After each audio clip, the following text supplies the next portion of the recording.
Keep it going for God. And keep it going for Robin for serving your drunk passes. See guys, the dumbest shit I've heard all year is I learned this on TikTok. Because when I hear that shit, it sounds a lot like I read this on a stall wall. And like TikTok has really perverted the whole like old school challenge thing. Like, do you guys remember the ALS challenge? When you run up to a homeless guy, throw some ice on him, be like, like, share, subscribe. But like now it's getting deadly. Like people are falling off fucking milk crates trying to climb high. And like we're only like a few months away from like seeing a couple kids run up outside of a house. Like, all right, y'all, we're outside my grandpa Greg's house. This dumb motherfucker has no idea what's about to happen. And they just knock on his door. I'm greeted by an old ass sweet man. Billy! My God, I haven't seen you for months. And he just turns to the camera. All right, fam, this is the Kill Your Grandpa challenge. What? And do you guys know the significance of the San Francisco 49ers? Like they're based on the gold rush of like 1849 when a lot of people moved to San Francisco. And like California's like, hey, if you want to make some dough, come out here. And that started a long tradition in California of soliciting minors.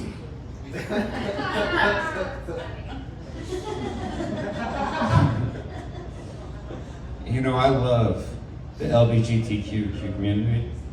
But like out of that whole community, the lesbians have nothing to bitch about. Like we're best friends. Like they always migrate to me because we have a lot in common. We both love eating pussy. We both love wearing hats. And we both love saying dude. It's a fucking match made in heaven. But like in that whole struggle, like what have they had to fight for?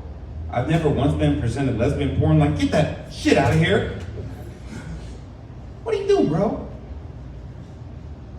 The gays, they've had the hardest fight. And like I feel like a gay icon that's gone like unrecognized and unpraised is Dracula. Like for one, he lives in Transylvania. Clue one. Two, he wears capes. Very flamboyant. Liberace, Siegfried and Roy. Yeah. And three, what thrill does a gay man have more than turning somebody?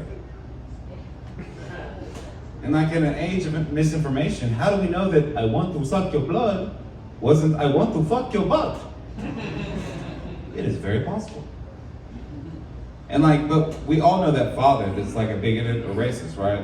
He'd always be like, oh, my daughter ain't gonna date no black guy. Or I'll be dating my son gonna be gay. Like he still exists, but he lives in Florida. Like now he's migrated to something else. Anymore, it'd be more like a son wants to come to him, he's like, Father, there is something I must confide in you that is paining me so much, and I'm afraid to tell you. He says, buddy, I'm your dad. I seen you when you was a little boy, and you're now a big ass man. You can tell me anything, and I will love you forever. All right, Father. I think I might be pansexual. You stay the fuck out of our goddamn kitchen. When I was making eggs this morning and you said that you had made eggs, was that eggs or semen? Now, I don't have to tell your mom you're making pancakes at midnight because you had a fucking floozy and fucking a pan. And I'll end on this. Like, have you guys ever had like a really shitty New Year? Like, mine was probably like, it's actually before meth. Like meth, I just kind of slept through, which doesn't sound like a meth thing to do. But like, I had this weird time, like the girl I was dating was in jail for meth possession and domestic abuse charges, you know, normal relationship things. And so like, I left the party because it was pretty like downbeat. So I got in a car and the guy's like, picks me up. I'm like, hey, can you drop me off at the gas station real quick? I'm gonna get some papers. He's like, that's fine. And I come out, he's like, well, you sit in the front if you want. I'm like, I appreciate that, I'm gonna sit in the back, it's cool. And so like we're going, like he's driving me all the way to Avon. He's like, yeah, man, it's lonely. I wish I had some money, like to give to some girl. I'm like, well, my girl's in prison. I know a couple girls who would love some money right now.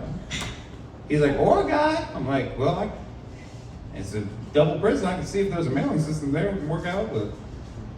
And then like we keep going and like he's kind of starting to proposition a little. He's like, you know, like I have 2 jobs. I got a lot of money if you want some money? I'm like, I just told you, my girl's in jail, like, I'm pretty good. This is sad, but I'm not feeling that bad. And so like we pull up outside of my house and he goes, all right, I will give you $1,500 if you suck my dick. And that is a fucking shitty way to end a new year, right? But the beauty of that is when you wake up the next day, it's a brand new day and a brand new year, right? And what better way to start with $1,500?